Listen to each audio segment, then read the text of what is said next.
Good evening, everyone. Hello.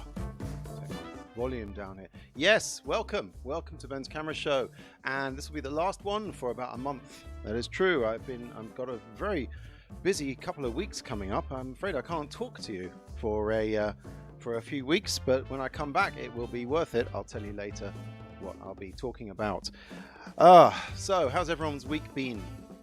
A lot of nice responses from last week's show, which was all about, let's see, that was splicers. Oh yes, a lot of people like the splicers show, and some people are in the, hey, Benjamin Marriott says, it's great to be here and catch you live again. You too, Benjamin, and Old Radios is here as always, the usual suspects, as I always say. Hi everyone. Yeah, so what are we going to talk about this week? Well, firstly, some news, some quick news. Well, I'll go into my little box here. Whoop, and boing, there we go. And I am, this is one of the reasons I'm not going to be doing a show next week, because I have, let's get the, where is it? Where's my website on there? Oh, here it is. Right, yes. I know I'm always trumping this. Sorry to say that word, but I'm always going on about my Super 8 workshops. Yay! That's what I'm very busy organizing for the next week. On November 26th, I'm doing a Super 8 beginners class. November 27th, Standard 8 class. And the tickets are selling out fast. And you can still get some for both of them, both workshops, if you're in London. If you're not in London, unfortunately, there's going to be a train strike. So I don't know what to tell you. Get a bus or something, or stay home. Yeah, I'm not going to tell you what to do.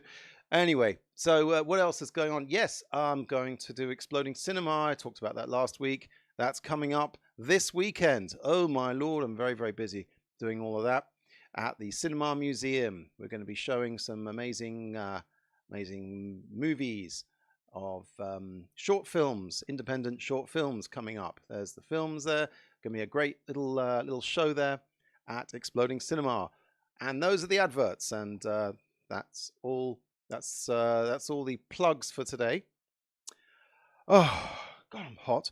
I know it's ridiculous. It suddenly got cold outside. In fact, Old Radio says it got cold for him too, and finally it's starting to feel a bit like November. It's beginning to look a little like November. Right. Now, some news on on Monday, on the 21st, at the Hackney Picture House, the Straight 8 Film Festival are finally going to be showing my film from 2020. For some reason, they couldn't do a show in 2020. Wonder why that was. Yes, that was, and that's going to be at the Hackney Picture House on Monday here in London. So I'm very excited to be going there to the Straight 8 screening. Indeed. So Benjamin Marriott says, you have your cinematic plate full at the minute. Yes. It's all of my own doing, by the way. It's all my own fault, all this stuff. That should be my slogan. Ben's Camera Show. It's all my fault. If I turn people on to cameras and then they go and fill their homes up with them like I did. Yes, it's a virus, really, isn't it? So, what are we going to talk about this week? Finally, this week, as you can probably tell from the little logo there, finally, I went and shot Ektachrome. Now, this is why it's a big deal for me, because I started off doing black and white negative. Easy stuff to do, even old color film, black and white negative, bish, bosh, bush. And then when I felt really confident, I got onto black and white reversal. That, of course, is where you can put the film straight through the projector and it makes a positive and you can project it straight away. Yes, did reversal. And then when I was really, really confident with that, I did color negative.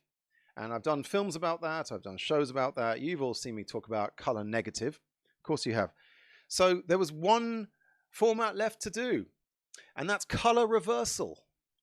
Color reversal, that means a film you shoot in color and then can put through your projector and project it on the wall and show your friends and family in color.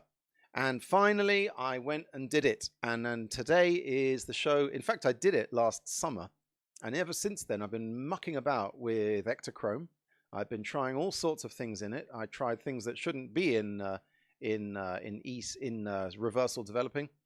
I'm going to show you all the results tonight. So this will be either a celebration or a cautionary tale, depending on how good my results are. And you're all going to see that. So, Ektachrome. What do we know about Ektachrome? Kodak, for a long time, Kodachrome was the color reversal film. Others did it. There was Agfa Chrome. There was all sorts of other types. But when Kodachrome stopped, only Ektachrome was left. There's from the front of the cartridge I shot recently. Only Ektachrome was left, and then they stopped making Ektachrome. So there was no color reversal Super 8. There was, I think there was still slide film. I'm not really talking about stills today, but maybe in a future show. So yes, Ektachrome then, a few years ago, I believe between, 2010 and 2016, there was no Ektachrome.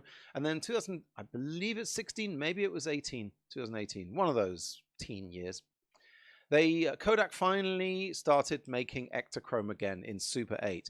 And my God, it's expensive. It's more expensive than any other Super 8 film I can find at the moment.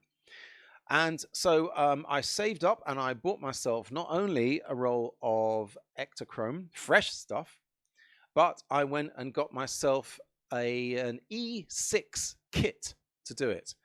Now, you know me, I like to mix up my own chemicals from the constituent powders because it's cheaper. But after a little doing a bit of research and looking into it, it turned out that the kit was the easiest way to go. Old Rare says Agfa Chrome. Oh, yes, you just wait. You wait. There's all sorts of stuff to show you today. So E6 reversal. Now there's E6 is the process I used. Now there's a 6 bath E6 process, and there is a 3 bath E6 process. The 3 bath obviously is the one I went for because it's like 3 less. And it was the 3 bath process was pioneered and released, I believe, in 1987 by these guys, Tetenal. And you can buy a kit here which has everything you need to develop some Super 8 or any film in color reversal. So how do you do that then after opening the box? Well, we'll get into that in a sec, but just before I do, let's see. There was some talk before about something called poor man's E6. Before I start with the Tetenal, let's just talk about poor man's E6. So I go into my little box here. Now I have, okay, so that's the instructions for the Tetenal. That's not what I want to show you right now. What I want to show you is this. I tried this before one time. This is a random 7-year-old post on Photrio.com. I think it's Photrio. Very good forum all about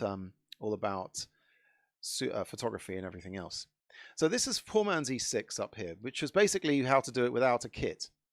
Because what you need, and this is basically goes through the E6 process, which is that firstly there's a first developer. Actually, it's a black and white developer, I believe. Then you stop that, and then it's step 3 is re-exposure. And then they use ECN2, that's a color developer for the color developing. And then they used ECN2 bleach for the bleach part. And then finally the fix. Now this isn't the 3 bath process. This is quite a few baths here. What Tetenal did, they combined a couple of these steps in one bath, which is great. So the basis of reversal color developing is first developer, that's black and white. Then you stop, rinse or stop bath. Then color developer, then bleach, then fix. Okay. So what did Tetenal did? Tetenal combined bleach and fix to make something called Blix, which makes sense. And here are the steps here that you get in the Tetenal instruction book here. In fact, I made a little film here. I made a film about well, it was my process for mixing up all these different baths. And let's have a look. So firstly, let's go. Whoops, no, not that.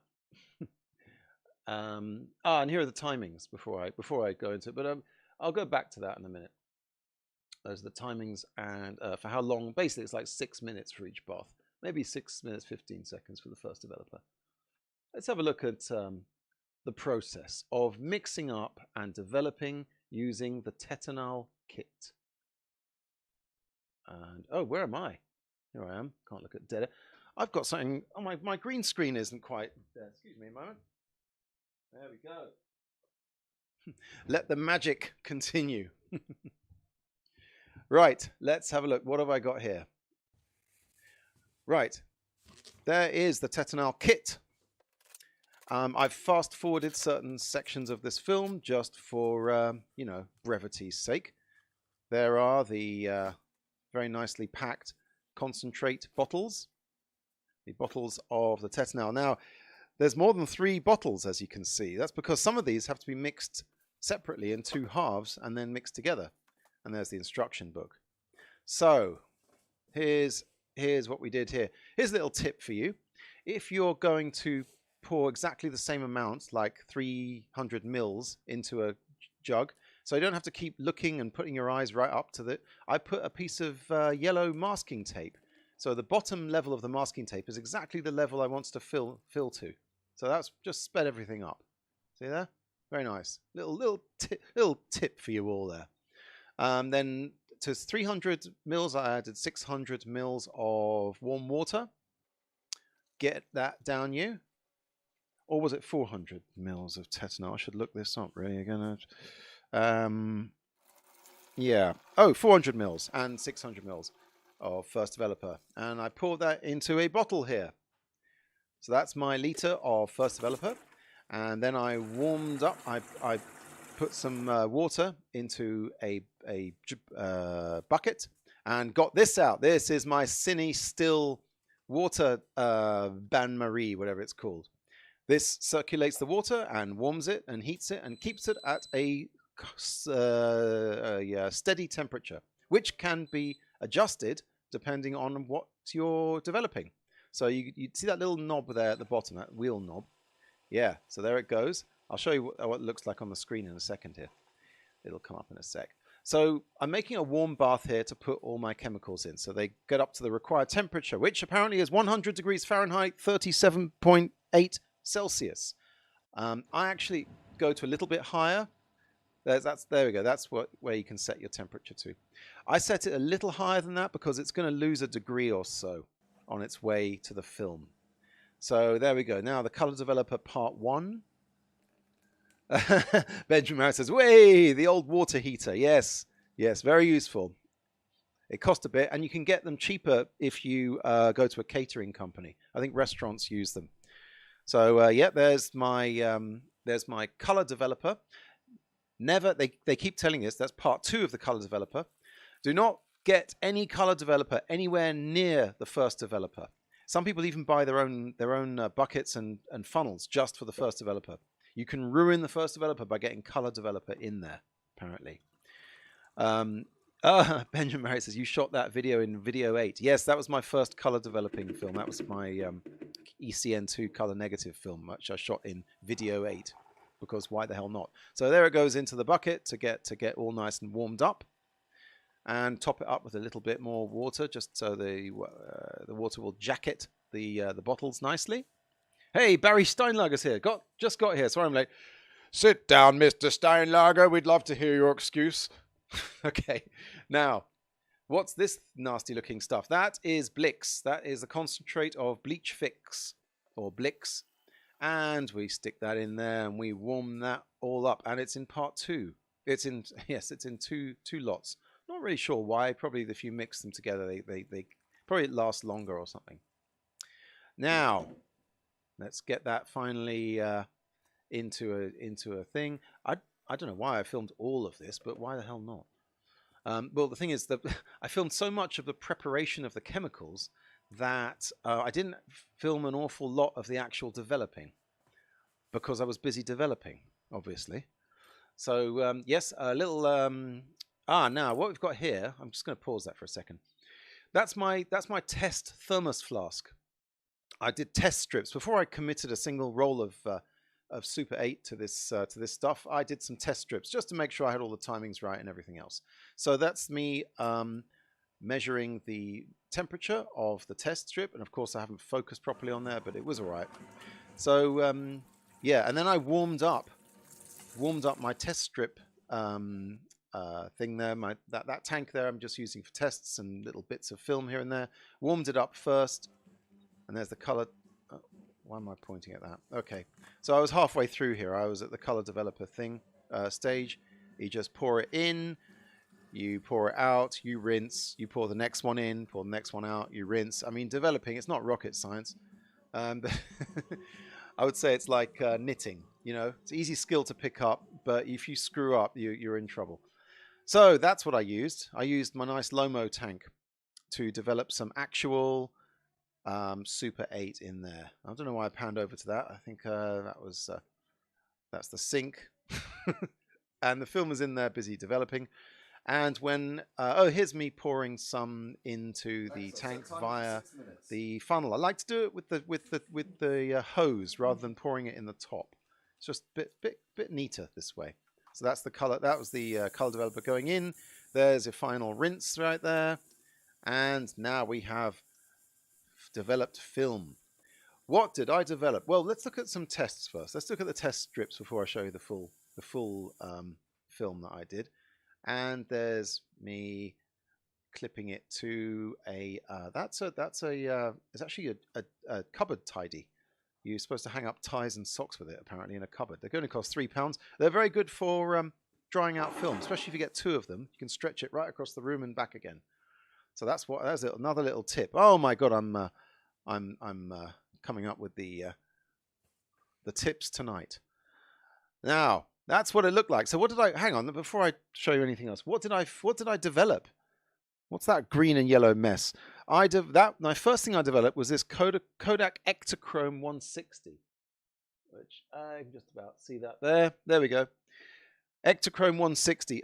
Very old and expired, and I think some of the dyes in it have died, basically.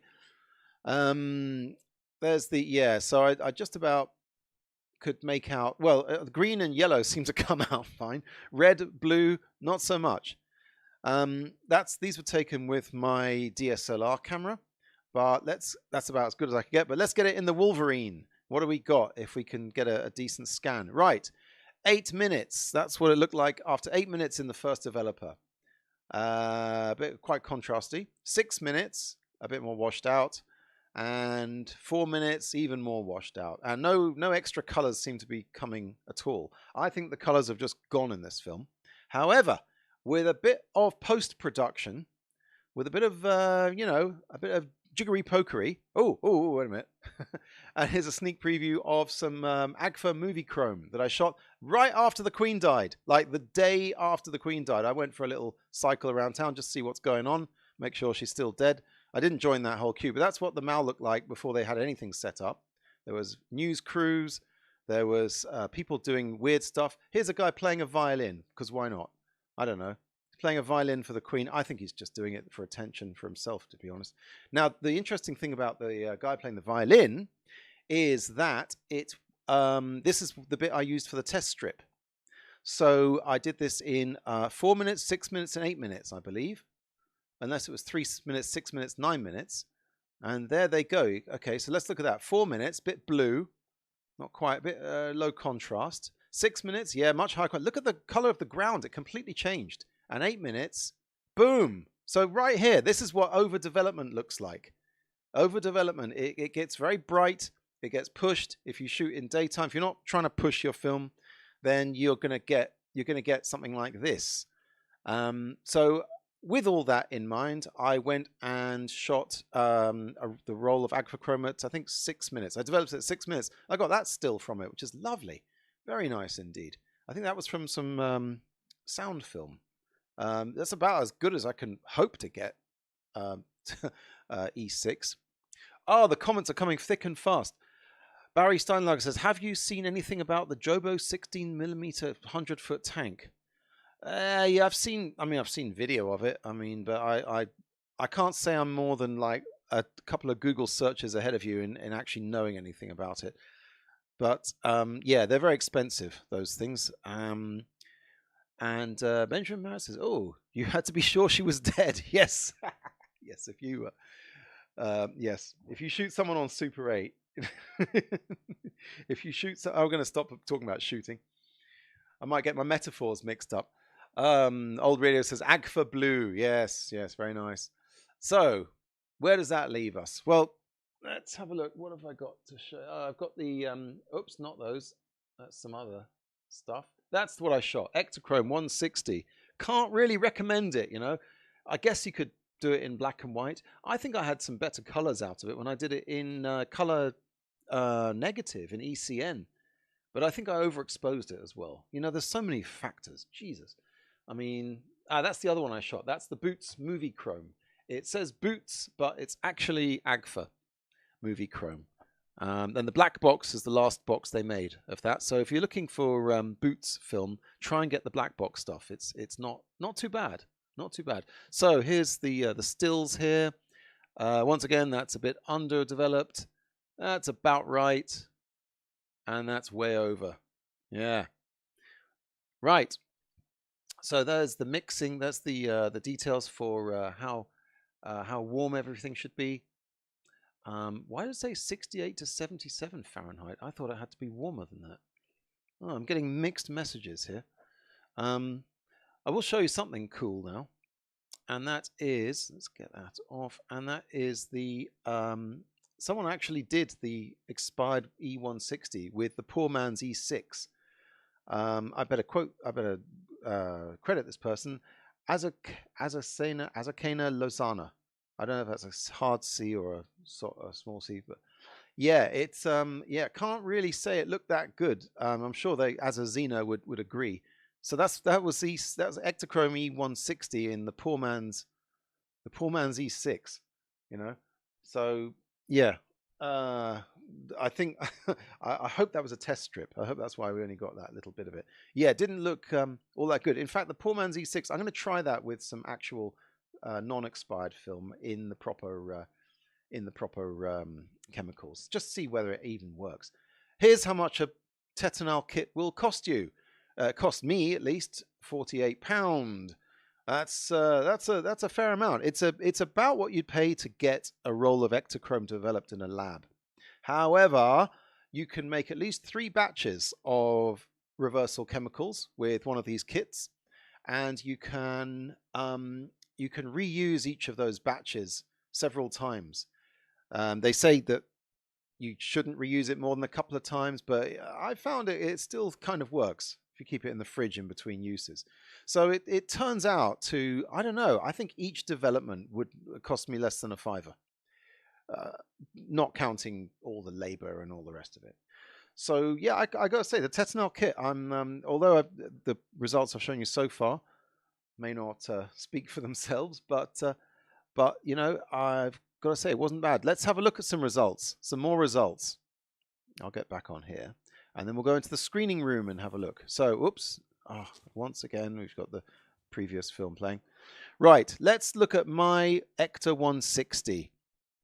Let's look at my Ekta ones, that green and yellow one, and I've had that happen before with Agfa. Only the green and yellow dyes seem to be still working.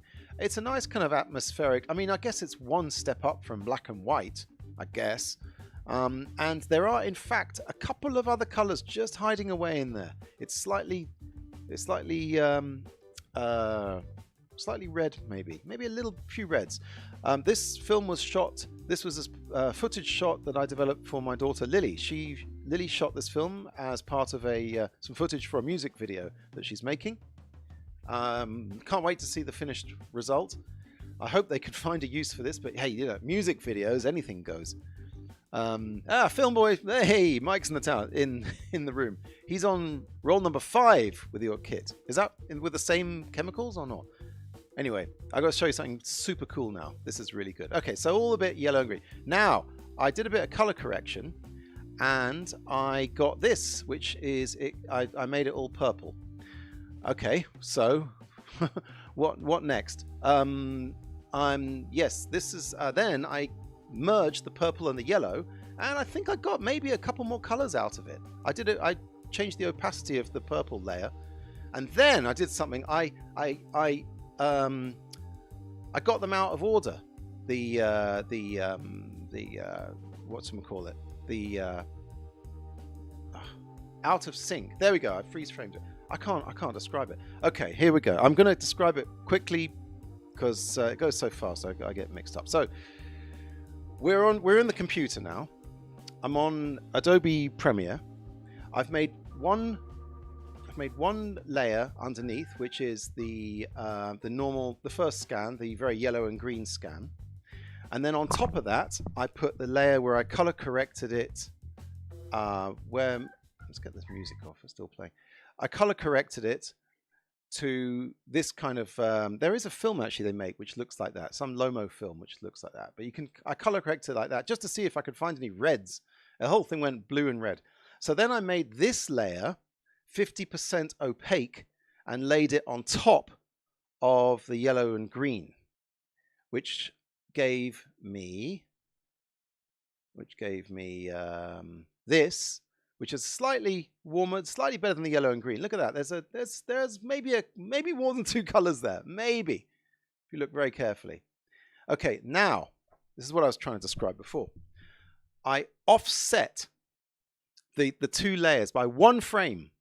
So the purple and blue color correction is actually a frame ahead and 50% opaque frame ahead of the green and yellow. So they're not synced up, and you can see what's going on in where that ear of corn there. There's a kind of got a green shadow on one side and a purple shadow on another.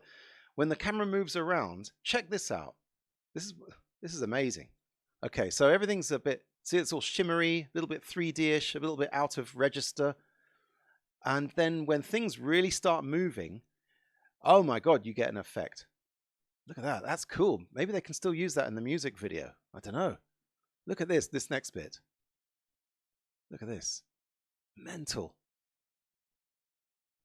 And you may find yourself living in a shotgun shack, and you may find yourself, look at it. Oh, that was so great. That was amazing. Anyway, so yeah, so that was Ekta 160. That shows that even if you do a terrible job developing something, you can still muck about in post and get your artistic thing on. Old Radio says, "Dang, that's cool. I love it. Yay!"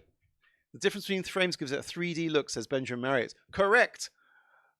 An A for all of you. Yes, it does give that 3D look. In fact, I should have gone and got my 3D glasses on and had a look at that. I probably would have given myself a bloody great headache. So let's move on. Let's move on to that Boots black box stuff. Benjamin Marriott says, early 90s music video shiz. Looks cool. Hey, Manny's in the house. Wicked effect. Thanks, guys. Yeah, I had to show. I did that. I think I rented that last night. I've discovered it. I thought, oh, I have to show the gang this. This is amazing. Right. Boots.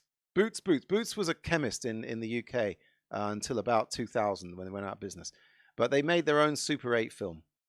And this is the black box stuff that I was showing you before. Let's have a look. See how that came out. Well, for some reason, it's not playing. Oops. Oh, guys, see, I grouped the... Oh, I know why. Here it goes. Right. Now, this was also shot by Lily in Vienna. And, yeah, much more success, really, with the colors here. In underexposed areas, it looks very blue like this indoors. And when you go outside and give it enough light, I'm going to freeze frame. There we go. We got a blue sky. We got yellow sun on a building. Do we have any green? Not really. Do we have any red? Let's just freeze frame. Oh, a bit of yellow there. No, not much green, but it does have that great kind of retro look. Nice. Yeah, I think this might have been after a bit of color correction as well. I mean, this stuff, I give you a caveat that I may have color corrected it just to bring out some of the colors in there. This is Vienna, by the way. If you ever go to Vienna, I can heartily recommend it. You can get cake and coffee and classical music, and in my case, even a wife. Here's some more footage from the music video. Yeah, very 90s, very good, very super 80. Hopefully they can use some of this. There is a bit of red in there as well. So basically, the Boots aged, and that's Agfa, aged a lot better than the Kodak. And those films were being sold around the same time. So, yeah, if you go back in time and buy yourself a bunch of more Super 8, then get some Agfa in there, because it'll still use. Actually, no, if you come forward in the time machine, you'll bring the film with you, and then it'll still be fresh. Okay. Am I done giving useless advice to people? Yes. Let's see what people say. There are lots of blue filters in the 90s. Yes, they did. Austria, correct. Everyone's on the ball tonight. Everyone knows, Vienna is. Yes, Vienna, Austria, as opposed to Vienna, Texas. I don't know. Right. So, where did that take us? Well, is it time now to show you the real thing, the fresh Ektachrome that costs 54 bloody pounds a roll in the UK? Unbelievable. Well, whatever, you have to splash out now and then. And I tell you, not one shot was wasted when I shot this. That's right, I took it on holiday. And I went to Italy with it, where there's lovely golden sunshine and bloody 40-degree weather. But apart from that, I got some very nice shots. So let's have a look. Finally, I put the Ektachrome, fresh Ektachrome, through fresh Tetenal E6, and I followed all the instructions, and I got this much better. Now we're getting real colors. We're getting 3 actual colors here. 3 like red, green, blue, and combos thereof. I think they built that thing wrong. It was leaning over. Anyway, so yes, no prizes for guessing where that was. Yeah, you get it, and you can get like half a star for guessing where this is if you know your European cities. Then yeah. Oh dear, sorry, the music is too loud. I'm winging it without headphones today, because when I went into the other room to put my shirt on before the show, I went and took the headphones off, got back here, had to start the show, don't have time to go back and get them. Anyway, yes. Oh, look at this! I put the film in the plastic bag like I did 3 years ago. Yep, a UMIG Mini shot this in 2 supermarket plastic bags. Yeah, don't need a Nautica. Just get some plastic bags. Just double up. Now you'll notice here. Hey, who's that idiot? You'll notice it. I'm gonna pause it a little bit. Now I know this was a Wolverine scan and everything. That's not that. There we go. That's good. I know it's a Wolverine scan, so the quality of the scan is not going to be amazing anyway. However, this is a good shot to. Let me cut the music for a second. This is a good shot to show you that Ektachrome does not have the dynamic range of Vision 3 color Kodak color negative. Now, I would say that if I shot this using Kodak 200T, then the outside would not look so bleached out and the inside would not look so dark. I tried to color correct this so we could see both. It wasn't really possible. Either the inside looked okay and the outside went completely white, or the outside looked okay, the inside went completely black. So that's something you should bear in mind if you shoot Ektachrome. You have to nail the exposure, and even when you nail the exposure, you might not have as much range to play with when you color correct afterwards. Okay, this is called dynamic range. Oh, the wisdom is coming thick and fast. I better drink some gin just to slow myself down. Nice. Benjamin Marriott says, yeah, but the Wolverine has served you well over the years. It certainly has. You know, I mean, people bitch about the Wolverine, and yeah, it's not the. I'll just let the film play while I talk. It's not the best scanner in the world. In fact, my mate, Mr. X, is working on a better scanner. See now, look, see it's lovely. It's lovely exposed colors, everything, a little contrasty. Got to say, I love that shot. Look at all those colors. And look, here's the Notting Hill Carnival. I went to that with my wife for the first time in about 25 years. That's Abashanti. He was playing a sound system. Oh, it was great. The bass went right through me, rattled me up good and proper. Now here is the that was okay. Just as an example, I'll come back to that bit. Here's negative film, uncorrected, and then corrected. So maybe you can see what I'm talking about with the dynamic range. Of course, I have to shoot some side by side to really know, to really compare them. But just as an example, this is a 200T with a Wolverine scan, and you can kind of see the kind of, I don't know, the Kodak vision look compared to Ektachrome. You know, Ektachrome, Kodak, yeah, you see what I'm talking about. This was on the same scanner as all that Italy stuff. You got more variation in the greys and the blacks and whites. That's a funny thing to say about color film, but yeah, look, in the back, that's actually where I'm sitting right this moment, at the back there. That would be probably too dark if I shot that on Ektachrome, and if I bumped it up, then it'd be too light elsewhere. I think I've made that point very well. So Old Red says better than not having anything. Hey, did you watch my scanning show? I showed you can do it on a mobile, and it looks not bad at all. Oh, I love that shot. That's a really nice kind of like autumnal Vision 3. Yeah, you can do it on your phone and okay, you got to have a projector then. Whatever. Right, let's cut that. So, there we go. What have we learned? What have we learned? We've learned that the Tetenal kit. The Tetenal kit works. We've learned that the new Ektachrome works, and it looks a hell of a lot better than the old Ektachrome. Although there is Ektachrome 64T, which a lot of people still shoot and still looks good. I think I just got a really old, scuzzy roll of this 160.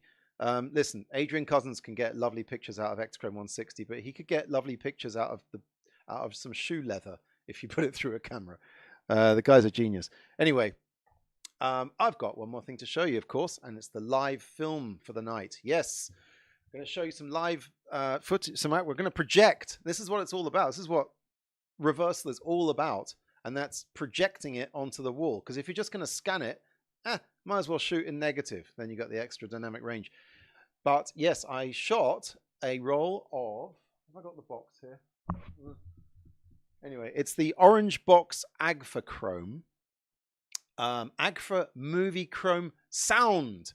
That's right. Oh, I wish I had the box to show you. Damn it. Badly prepared today. I mean, I could go off and find it, but it's an orange. Wait a minute. We got the internet here.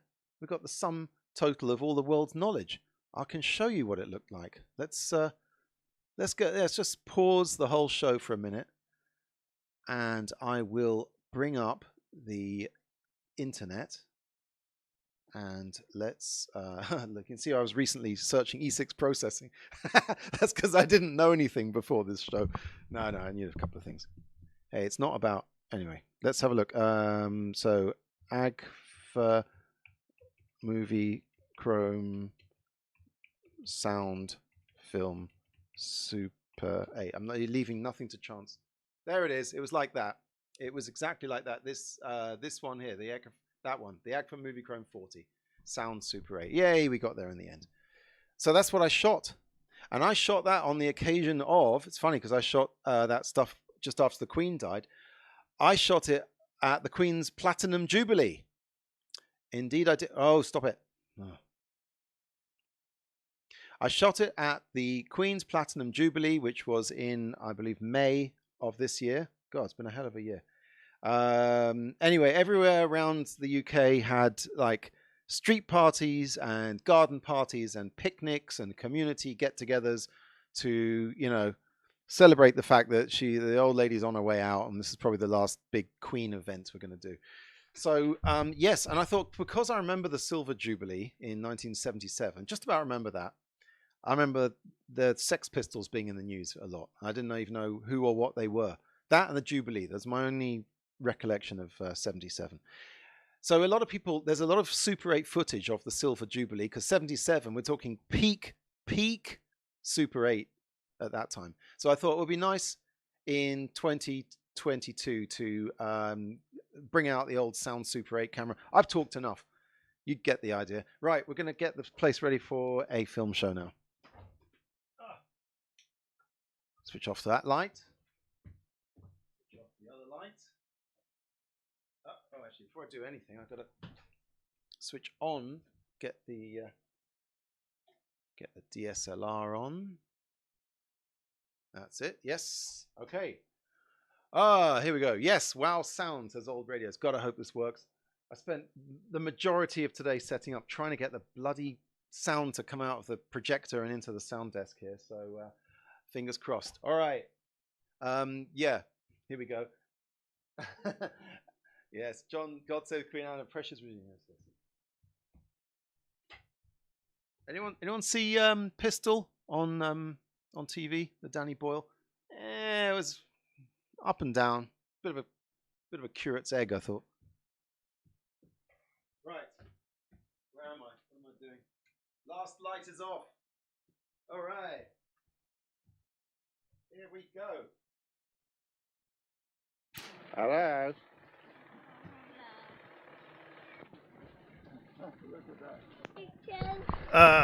Is that coming through?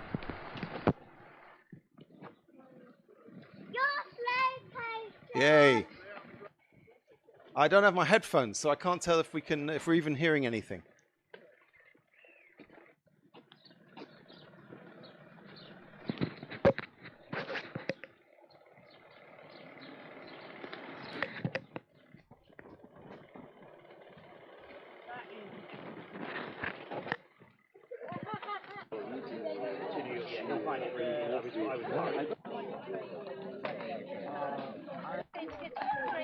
Oh, thank you, Benjamin. It is coming through. So yes, this was the Agfa Moviechrome. I actually overexposed most of it, unfortunately. But I thought it wouldn't be that sensitive, and in fact, it was very sensitive. So yeah, some horses, the village green. Everyone made coronation chicken, and there's a tent. Everyone's tucking into some lovely, some British curry. Bouncy castle for the kids. A good time was had by all. I'm sorry, the focus looks so garbage.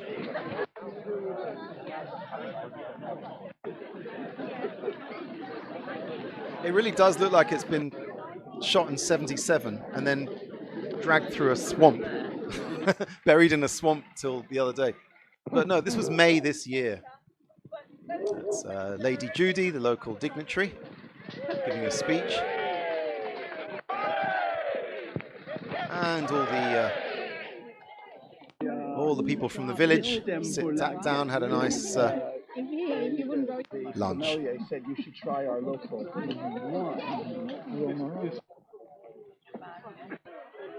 Oh yeah, but this is the best bit. It came with all these flares, like smoke grenades.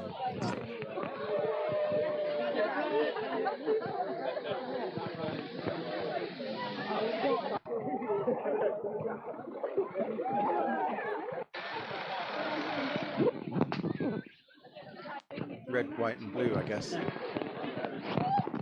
And the rain held off, luckily. That's a great shot. One, go. And yay! It worked! Woohoo! Oh god, I gotta switch it off. Oh, ta-da! And that. There we go. That's the end. That's that. There we go. That is the E6 show, everyone. Yep. And I hope you've all enjoyed it. It's been a whirlwind. I think I've been. Oh, that's not good. Had a whole bunch to show you, and I'm glad it's over. No. Had a good time. Thank you all for tuning in, everyone. God, can you even hear me? I'm working without a tightrope here. Thanks all for tuning in. I will be back in a month, just under a month, on the 15th of December, with cameras, loads of cameras. I know this camera, the last few episodes have not been very much cameras, actual bloody hardware showing you everything. This time, oh yeah, we'll be back with a vengeance, with a ton of cameras, by which I mean about 4, but that's enough. So it's Benjamin. Oh yeah, all the. Thanks everyone. Thanks Filmboy. I'm gonna thank everyone who commented. I know there's more of you than just commenting, but I'm gonna just say thanks, Old Radios. Thanks Filmboy24. That's Mike Long in Florida, and he's got his own channel. Go and check his stuff out. Benjamin Marriott. Thanks for all the great comments. Manny, and of course Barry Steinlager. Hope he's still around. He's still tuning in. Great. And that's it from me, and that's it from him. And I'll see you in a month, and I'll have all sorts of stuff to show you then. So, ta-ra, toodaloo, keep shooting. E6, I've done them all now. Color, reversal, color, negative, black and white reversal, black and white negative. I've done the 4, all 4 of them, the big 4. You go and do it as well. Join the big 4 club. That's it. Good night, everyone.